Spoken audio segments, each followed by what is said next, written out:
Talk with the Cowboy. Welcome, and thanks for riding with the Cowboy. We missed you last week because of the hurricane.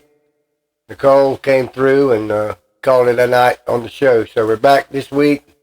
We didn't get a chance to discuss the Tampa Bay Buccaneers victory, 16-13 over the Los Angeles Rams 2 weeks ago in Tampa Stadium. It was a wonderful victory by the Bucs, with Cole Orton taking a touchdown tight end for a 16-13 victory against the Rams, and broke the losing streak we were on.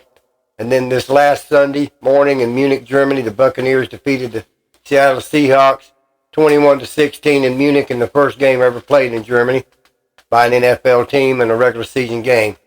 There's a decisive victory in Munich against the Seattle Seahawks, a 2-game winning streak with a win over the Rams and the win over the Seahawks.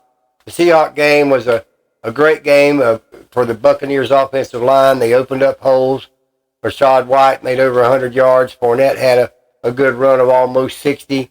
Even Keyshawn Vaughn made an appearance on a catch and a run. The offensive line was opening up holes. The offense was rolling. It had balance. It had runs of 7, 8, 10, 12, 14-yard runs that had the defense on their heels looking for runs. And we weren't one-dimensional, forced to pass. Our offense looked better. We got out to a lead early, and we kept a lead to 21-3 till the second half. So we were in command of the game throughout the game. We played a good game. The defense stepped up, got sacks. Devin White got 2 by himself. Joe Tryon-Sharinka, always absent, made a sack in this game, made a sack the game before. We did look better overall as a team. Both offense and defense looked good for the Bucs this year. They looked well, and they played a balanced offensive game. They dominated and dictated the speed and the tempo of the game. They looked good. Evans caught passes. Julio Jones caught a touchdown pass of over 30 yards. Chris Godwin got a touchdown pass. Leonard Fournette put one in the end zone. On the ground, it was a balanced attack. Mike Evans caught passes. Scotty Miller caught passes. Cabe Oaten caught passes. Keith, our other tight end, caught passes. Even Keyshawn Vaughn caught passes. So we had a balanced attack with a lot of different players in it. They were making plays for the Bucs, and it looked as a well-balanced offense would look. Whatever they did on the 16-hour flight to Munich, Germany, they need to replicate when they go up to Cleveland. They've got a bye week this week, so they're off. They achieved the victory in Munich and got to 5 wins and 5 losses, which puts them ahead in the NFC South, which is where they need to be because they need to win the South. It's the only way they're going to get into the playoffs with their record. But if they get into the playoffs as a division champ of the South, they will get a home game in Raymond James Stadium, and they're in the playoffs, which is anybody's to win. So a tremendous victory in Munich, not to be understated. The offensive line, the defensive line, the willingness to go that extra, as Brady and others have urged them to do, and they looked as a cohesive unit, and they made a tremendous achievement by winning that game 21-16 over a good Seattle team that went in at 6-3, leading the NFC West going into that game in Munich. So they weren't playing somebody that was downtrodden. This was a top caliber team leading their division, the Seattle Seahawks, and shut them down. And shut them down that first half and went into the second half at 21-3. There was a couple touchdowns at the end. They got up to 21-16, but the Bucs were never, ever in doubt of winning that game as far as being behind. So whatever they did, they need to replicate, and they need to take it on into Cleveland and go ahead and win that 6th game in Cleveland, which is a week from Sunday in Cleveland at 1 o'clock. This week is a bye. The Bucs could well use the bye.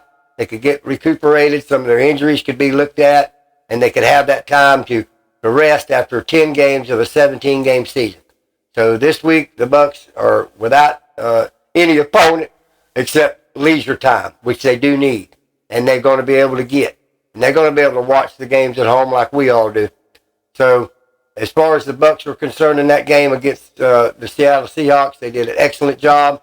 In the game predecessor to that one, the Ram game, they just barely eked it out with a minute to go, which is as good as if they were ahead the whole game, but they got the win with a pass with very few seconds on the clock. They had failed to score And the Rams got the ball, came out of the end zone. The defense stood up, stopped him, got the punt off. Brady took the game-winning touchdown drive, and they won the game against the Rams. I think that opened up a lot because it took the burden of that win away. And then to go over to Munich with it off their shoulders and play in the game they played, it's looking on an upswing for the Tampa Bay Buccaneers going after this bye. They've got 7 games remaining on the schedule. Anything's possible. No major injuries to speak of during the game in Munich. So we should be able to recuperate and have a little bit of time to mend a little bit and get some physical focus, psychological focus on this last 7-game stretch, which is going to be very, very important. So as far as the Bucs concerned, congratulations, Tampa Bay. And we take away good feelings about that game in Munich and hope that those feelings can be replicated again in Cleveland a week from Sunday. We've got a lot of games on the schedule. Last week there were Minnesota-Buffalo game. The 2 Titans fought it out to overtime, and Minnesota won that game. It was a tremendous game. A lot of good games last week. Miami won. The Jets won. New Orleans lost. A lot of action as we all have been watching, and we're just going to have to keep watching what's going on. But the great thing about it is the Panthers, the Falcons, and the Saints all lost, and we've got a 1-game lead on the Atlanta Falcons, and we have the tiebreaker by beating them 21-15. So now we're going to take your questions, and the questions tonight. The first one's from Ann in Sebring, and she wanted to know what I thought about Trevor Lawrence and the Jacksonville Jaguars and Doug Peterson, their new head coach. Well, Alice, I think they are doing a good job in Jacksonville, and Doug Peterson's doing a good job. They've tried to get their offense back on track. They've only won 3 games. They've lost 7. It's not a great record. I think Trevor Lawrence is still having a little bit of difficulty getting into the pro game. It's just his second year, really a first year, because Doug Peterson's his new coach. And so he's got a new system that he learned last year from Urban Myers. Now it's Doug Peterson. They've got some weapons. They've got some defensive talent. I think they're going to pick it up in the stretch and win some more games.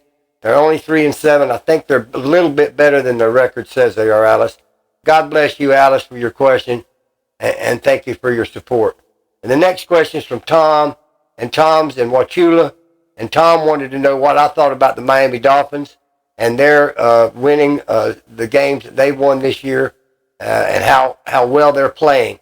And Tom, we said here on Sports Talk with the Cowboy that the Miami Dolphins and their new coach would change the culture down in Miami. He has. And the receivers with the Cheetah and with Waddle have really came to bear. They've got Bradley Chubb, the defensive player from Denver in free agency, but they were playing a good, strong defense even before he arrived. This is a playoff caliber team, Tom. This team's going to the playoffs. You've got a good team in Miami, and there's a good chance that they could go deep in the playoffs, maybe even to the Super Bowl. Thanks you for your question, Tom, and God bless you for your support. And the next question is from Faye, and Faye wanted to know what I thought about the Tampa Bay Buccaneers, Ryan Jensen, the center, and when I thought he possibly could come back to play with the Buccaneers. And Faye, as far as I know, the last reports we had were that he would probably be back in December or January. His knee injury that he suffered in training camp this July has been not discussed too much. It certainly wasn't anything that required surgery. He would have done had it. He hasn't had any surgery, so it must have been some kind of a sprain. We're just guessing. We're not doctors, Faye, but we understand that maybe by the end of December or the first part of January, he will be able to play. So that's the last news I've had on it, Faye. We'll keep you posted. God bless you for your support, Faye, and thank you. DJX, what do you got for me tonight? Well, Cowboy, you know what it is. Let's get right off into it, buddy. All right. Kansas City Chiefs report. Jaguars over Chiefs offensive line laid the groundwork for the Jaguars win. Well, the Jaguars' offensive line is better. It's the stronger offensive line it was last year. They picked up a couple free agents. Mm-hmm. They seem to be playing in a cohesive unit. They played together all the training camp, and they do have some names on that line that are notable names. They got in free agency, paid a pretty dollar for it. Brandon Sheifert from Washington Commanders, was one of those, a big guard in free agency. The Jaguars snagged him. They snagged another tackle out of Dallas. So they've got a couple players from other teams on that line, and that does make a difference. Here's a Twitter report from Greg Rosenthal. It's silly how far down the field the Dolphins receivers always are when Tua hits the top of his drop. There you have it. That's the speed and Tua's drop. Tua's playing tough ball. He's playing absolutely magnificent football. Since them concussions, Tua is playing magnificent. You get a chance to watch him, tune it in, because Tua's worth watching. This kid's playing where they thought he could play. He has absolutely been marvelous, especially with Waddle and with the Cheetah. They are doing great down there in Miami. And like you said about that drop, he can throw it deep. He can get back into that formation, take that snap, and let them go. And they're so fast. They get down the field so quick on their routes, and both of them going. You got to cover one or the other. And if the one that's open is who he's going to hit. So what you thinking about them Dolphins? Dolphins you know them one of the three. The Dolphins are on their way. The Dolphins are on their way. They going to punch their chicken. I mean, if something don't happen, anything can happen. But right now, the Miami Dolphins are rolling. They're rolling down in Miami. They're in a tough division with Buffalo. They're tough division with the New York Football Jets playing tough ball. And the New England Patriots are no slouch. The Miami Dolphins are rolling. So, Tua takes his third win FedEx Player of the Week award. There you go. We just said it, Tua, third week in a row. FedEx Player of the Week award. So here you have it, 32 teams. This is his third award. Should tell you he's playing pretty good football down there in Miami. And he is playing good football. The concussion, I thought that could have ended his career earlier in the year. When he went out on the concussion, came back, and he was injured again. Said, oh my God, he could probably be out. And he's came back since he's came back, and he has been on fire. He's on fire. He's on fire. Yeah. Fire. All right, Tampa Bay Buccaneers. Brady amongst celebrities named in the FTX lawsuit. FTX, the big currency lawsuit, their owner went out and went bankrupt. And a lot of people were holding money, and he was the spokesman for it. And he's been named in the lawsuit. Certainly will be, because he was a spokesman for it. And a lot of these spokesmen, they went out and paid him all this money, come out and talk about Bitcoin. And Bitcoin was just a pyramid scheme. Oh, we already know. All right. Film review. Trent McDuffie looks like the real deal. He is the real deal. He's been really playing good, and when you study him on film, you can see how well he's really playing and what a premium his position is. And I think he will be an asset for them the rest of this season. Michigan, Blake Corum aims to continue Heisman push versus stingy Illinois defense. He's going to try to win that Heisman. There's a lot of Heisman. Bryce Young in Alabama, Hooker up in Tennessee, and him in Michigan, all of them trying to get that Heisman. We'll just have to see, because this week and next week in college football, as you know, is rivalry week next week. So we're going to see what shakes out. But he's one of them. There's about 5 or 6 of them in that conversation. All right. I'm going to leave it off right here.